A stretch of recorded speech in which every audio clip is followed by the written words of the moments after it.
pick up momentum, turning it around, and just this year everything happened. So it was 1 year of being more in alignment with who I really am, so that the momentum, which always comes, took me more in the direction of what I wanted to be rather than in the direction of what I don't want to be. Yeah. And the reason that it was such a fantastic year is because I was aware of what I was doing. So as the momentum ensued and things were unfolding, I could feel my hands in the clayness of it. Oh yeah. Yeah. Yeah, totally. Yeah. I don't even want to talk about the year before that. Yeah. But it brought me to here. Yeah. And it filled your vortex full of wonderful things. So many things. Yeah. Yeah. I wrote a book in like 4 weekends. I just wrote it. Yeah. Submitted it to a publisher. Yeah. Went to Hawaii twice. Yeah. Met Wayne Dyer. Now I'm here. Yeah. I won the lottery. Yeah. I won the lottery. 3 times. Tell him it was $100,000 to win $100,000. It was really close. It was close. I was 1 digit away from $90 million. Like 1 digit. I said that for like 3 days. One digit. But then I was so excited, right? Because there was still some money there. And so my question, and I kind of know the answer, but I'd like to hear it from you because I'm that guy in the back row probably knows right there. We are not making fun of you. We are appreciating every single thing you said. And we liked the thoughtfulness with which you said it. And you're right on track.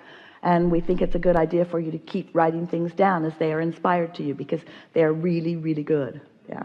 Yeah. And I took a lot of naps before I won the lottery. I was napping frequently. Yeah.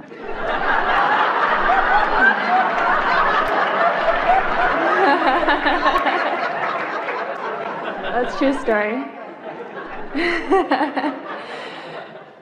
So my question. So I have this impulse to go and get my real estate license. And I have time to do it. I have allowance to do it with, to go. When the idea occurred to you, can you recapture that thought? Not so much what the thought was, but the feeling of the thought when it came? Yeah, it was like... Was it a burst of enthusiasm? Did it feel like a really good idea? Yeah. Yeah. Yeah. And those are the ones you want to follow. Okay. Ideas that feel like that, follow them. Okay. Yeah. And now you're seeing it, so of course. Yeah. Well, it really, like, I can't see the whole picture. Of course not. And what I've learned is you don't need to. But that's why that burst of enthusiasm is all the picture you need for right now. That's the thing. You all say, well, yeah, I'll do it if you'll show me what's next and next and next and next and next. And then by needing to see something that you can't see, now you're doing exactly the same thing to these thoughts turning to things that you were doing by facing the reality that doesn't hold what you want. Just take the impulse and follow it and trust that there's going to be another and another and another. There always will be. But when you second guess it, when you get your head too much into it, when you talk yourself out of it, you disallow the momentum from getting going, then that's why the nap helped her win the lottery. And don't you think it's interesting, the sequence of events that take place here today? We're not kidding you when we say your inner being knows what you want and knows where it is and knows the path of least resistance that will help you to understand it. Sometimes when you're asking it outright, you're not in the place. But as you're listening into other things, then you get it, you see. Yeah. Yeah. So I want to go get my real estate license, and I also would like to win the jackpot.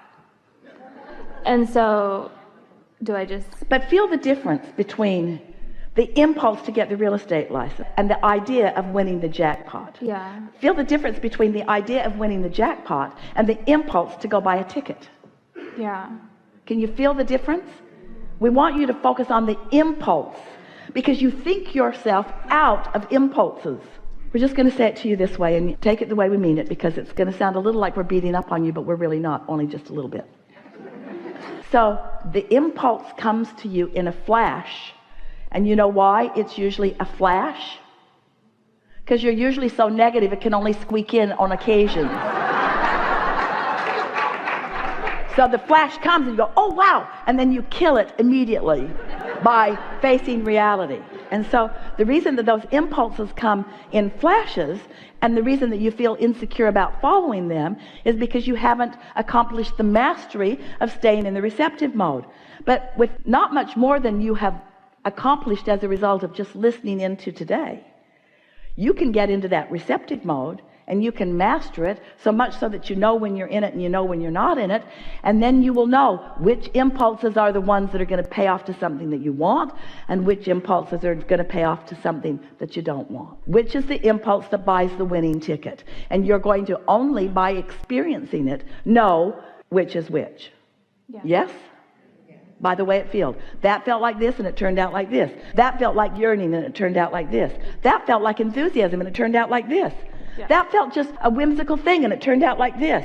That felt like drama and the rest of my life was depending on it and it turned out like this.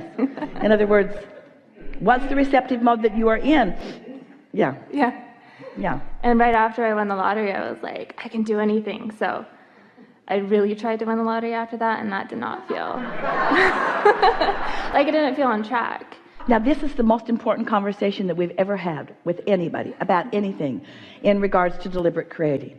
So you had an experience, and let's isolate it. Let's talk about how that experience happened. That was an impulse from alignment that led to that. But then the next ones were not impulses that came from alignment. They were conjuring and thinking and working and efforting and planning and plotting and defending and justifying and... Yeah. And then the lottery went up. Are you getting this? Yeah. And it went up to like 1.5 billion, and I kept thinking, why is nobody winning? And I like went into this place. But then before that I was playing with, oh look, my favorite number's there. Your words are the most important words that have ever been spoken in a seminar. They're your words. I was playful. I felt playful. Yeah. I felt playful, and therefore I was in the receiving mode. And in my playfulness, I just followed it, even though it wasn't even rational maybe. Yeah. So these are the things that we want you to consider that have been received by you just now, today. You now know that your inner being is aware of where you are in relationship to what you want. You know that right now? You know that? And so if your inner being knows where you are in relationship to what you want, isn't it logical that you would want your inner being to tell you? Now, what you know about your inner being, what does that mean? What frame of mind do you have to be in? Are you on your knees praying from need? Is that the receptive mode? Or are you in appreciation? Are you in applauding? Are you in sincere appreciation of positive aspects of something? Are you light or are you heavy? Are you easy or are you tense? Are you worried or are you feeling free?